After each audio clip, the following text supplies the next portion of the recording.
കേരളത്തിന്റെ സാമ്പത്തിക ഭൂപടത്തിൽ വികസനവും സാമൂഹ്യ സുരക്ഷയും ഒരുപോലെ ചർച്ച ചെയ്യപ്പെടുന്ന സന്ദർഭത്തിലാണ് ധനമന്ത്രി കെ.എൻ. ബാലഗോപാൽ പുതിയ ബഡ്ജറ്റ് പ്രഖ്യാപനങ്ങൾ നടത്തിയിരിക്കുന്നത്.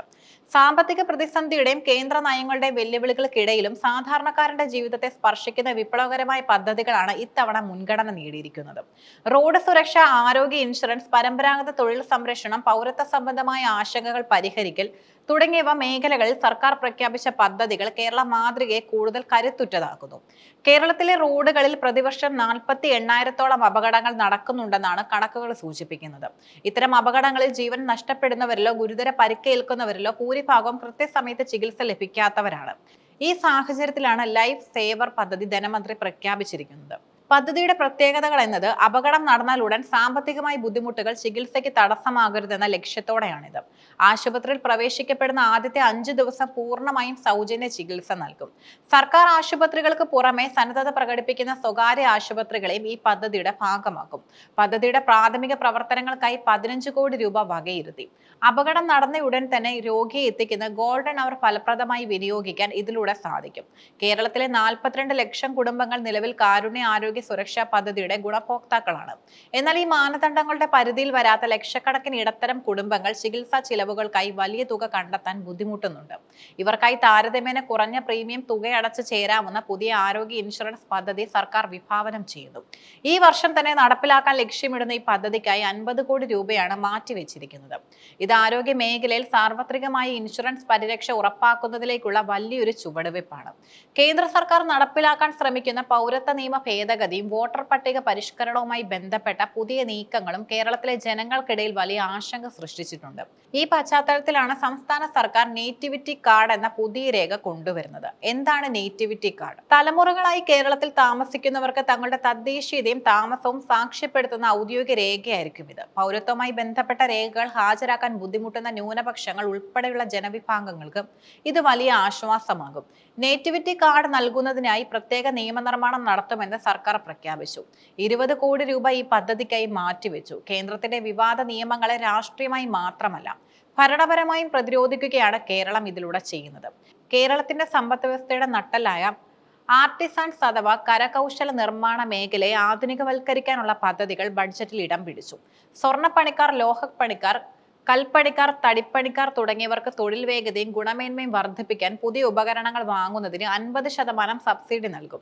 5 കോടി രൂപ ഇതിനായി അനുവദിച്ചു. പരിസ്ഥിതി സൗഹൃദമായ മൺപാത്ര നിർമ്മാണം മേഖലയുടെ പുനരുദ്ധാരണത്തിനായി 1 കോടി രൂപ അധികമായി നൽകി.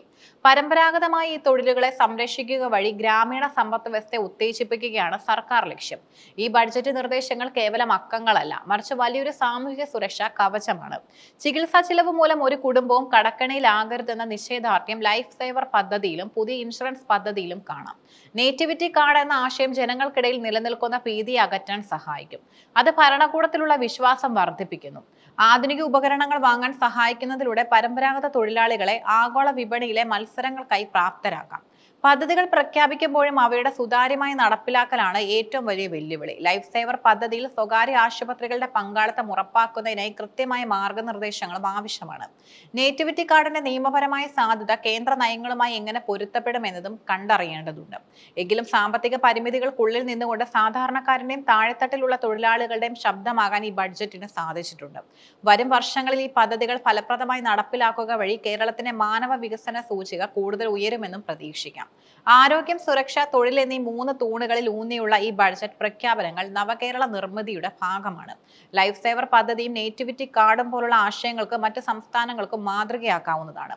ഈ പദ്ധതിയുടെ പ്രധാന ഗുണഭോക്താക്കൾ കേരളത്തിലെ റോഡുകളിൽ അപകടത്തിൽപ്പെടുന്ന എല്ലാ വ്യക്തികളുമാണ്. ഇതൊരു സാർവത്രിക പദ്ധതി ആയതിനാൽ അപകടത്തിൽപ്പെടുന്നവർ കേരളീയരാണോ അല്ലയോ എന്നത് ചികിത്സയ്ക്ക് തടസ്സമാകില്ല. അപകടം നടന്നാൽ ഉടൻ പണമില്ല എന്ന കാരണത്താൽ ചികിത്സ നിഷേധിക്കപ്പെടാതിരിക്കാനാണ് ഇത് ലക്ഷ്യമിടുന്നത്.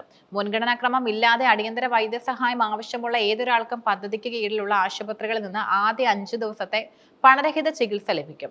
നിലവിലുള്ള കാരുണ്യ ആരോഗ്യ സുരക്ഷാ പദ്ധതിയുടെ പരിധിയിൽ വരാത്ത ഇടത്തരം വരുമാനക്കാരായ കുടുംബങ്ങളെയാണ് ഈ പദ്ധതി കൂടുതലും ലക്ഷ്യം വെക്കുന്നത്. പ്രതിവർഷം നിശ്ചിത വരുമാന പരിധിക്ക് മുകളിൽ ഉള്ളവർക്കും എന്നാൽ വലിയ ചികിത്സാ ചിലവുകൾ താങ്ങാൻ കഴിയാത്തവർക്കും നിശ്ചിത പ്രീമിയം തുക അടച്ച് ഇതിൽ അംഗങ്ങളാകാം. സർക്കാർ ഉദ്യോഗസ്ഥരല്ലാത്തവരും മറ്റ് ഇൻഷുറൻസ് പരിരക്ഷ ഇല്ലാത്തവരുമായ സാധാരണക്കാർക്ക് ഇതിൽ മുൻഗണന ലഭിക്കും.